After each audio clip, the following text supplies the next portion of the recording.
It's Way Up with Angela Yee, and it is time for your Yee Tea. So Angela Simmons recently sat down with her brother, JoJo Simmons, for his podcast. It's called the For Good Podcast, and discuss what it's been like for her being a single mom.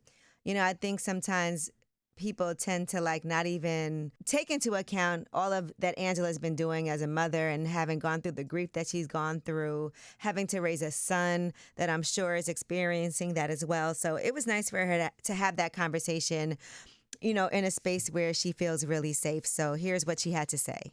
It changed me as a person.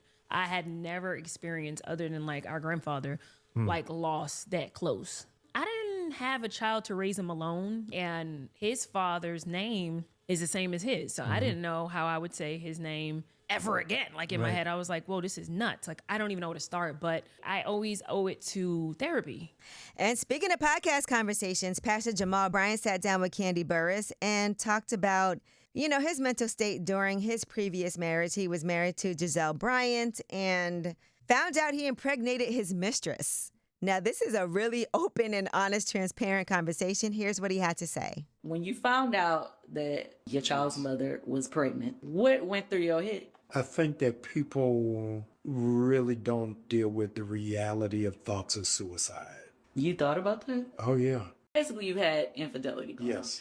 Yeah. How do men find the time to do all that? You out here ministering, you got, family. Narcissism is a fancy word for selfish, of that all I see is me. The fact that he can admit that he was a narcissist, most narcissists will not admit it. So kudos to him for that.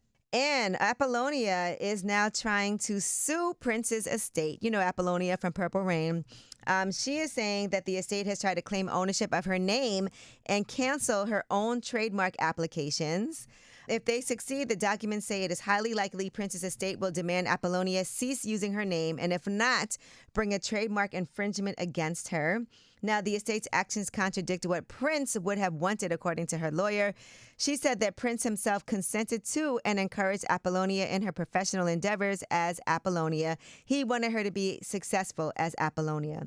Can you imagine that we've known her as Apollonia all of this time? And granted, we know her from when she was working with Prince and when she played his love interest in Purple Rain, and he named the character in the musical film after her. Her name is Patricia Apollonia Cotero. That's her real name. So imagine you can't use your real name. That just feels like that should be illegal.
What's up? It's Way Up with Angela Yee, and it is time for your Yee Tea. All right. Well, earlier last week, Bryson Tiller sat down and did an interview with Rory and Mal and had some things to say about Timbaland. He told him that Timbaland encouraged him to quit his job for music and then denied it later on. Here's what he said originally. He was like, yo, quit your job. And I was like, I bet. I recorded like 3 or 4 songs from Trap, so he wasn't really rocking with him too much like that. I got back home, and then like he gave me like a little bit of cash. And you know, that cash was running out. So I called him up. I was like, yo, so like, when am I going to get my next payment? And my boy Rich was like, yo, Timbaland said he never told you to quit your job. Well, Timbaland has since responded, and it felt like he responded in a very honest way about ghosting Bryson Tiller and telling him to quit his job. Here's what he said. That moment, I remember me telling him, yeah, to quit his job. But at that moment, I was so highly focused on Tink because I didn't know if Bryson really wanted to be an artist. Bryce is one of the illest writers and talented guy that I know. I always try to put him in the right space, even if I wasn't in the right space. For Timbaland and the position that he was in and what he did when it came to Bryson Tiller, it affected Bryson Tiller so much more than Timbaland could ever have possibly imagined at the time. And you know what? In retrospect, maybe that was the catalyst for him to actually go as hard as he did and come out with the song Don't, which kind of like really led to him having an amazing career. And I feel like Bryson Tiller, as a lot of artists do early on, when people don't believe in you the way that they should, he's probably got a ton of stories of people who really, was kind of not really seeing the vision, let's say. And here's some Taylor Swift and Travis Kelce news. They are engaged. The ring looks amazing. Congratulations to them. People were taking bets on whether or not they were going to get married this year. It was literally or engaged this year. It was literally something that you could bet on. And so some people are going to get rich from this as well. I also saw trending people saying the breakup album is going to be great. It feels like they've been going really, really strong and that they complement each other well. And I think that she likes being in this world of sports, as well. So this is going to be interesting to document, and this is going to be record-breaking, just like Taylor Swift has broken a Guinness World Record when she sat down with Travis and Jason Kelce on their New Heights podcast. Do you know that this was the biggest concurrent audience in YouTube's history? 1.3 million viewers. I mean, that is wild. That episode at this point has over 20 million views. Way up.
What's up is Way Up with Angela Yee, and it is time for your Yeetie. And Chance the Rapper was on the Bootleg Kev podcast, and he talked about working on his album Starline, but a text message that he got from Miss Lauryn Hill that actually brought him to tears. Here's what he said. A big part of this album coming out, I'm thankful to Miss Lauryn Hill because she sent me a text. Hey, I was watching TV and I saw that you're doing a second season of The Voice and you have to shine in your purpose. And I'm sure you're a great coach and I'm sure that you have your musical output on the show, but do you have the time to do what you're supposed to do? That really made me cry. First of all, I'm humbled that she even thinks that my art is that important, but I'm also like, damn, like, let me prioritize things. I can't even imagine Lauryn Hill just texting somebody and saying something like that. That has to make you want to be like, okay, I got to reevaluate and reassess everything I got going on right now. And get ready for the MTV VMAs. Is anybody in here planning to watch the VMAs? Well, we already know that it's going to be hosted by LL Cool J. We already know that Ricky Martin, Sabrina Carpenter, Busta Rhymes, J Balvin, and DJ Snake, Mariah Carey, they're all going to be there. But who just got added to the show? Doja Cat and Post Malone are going to be performing at the MTV VMAs. This is all going down on Sunday, September 7th. So this is Doja Cat. This is the first ever televised performance of her new single, Jealous Type.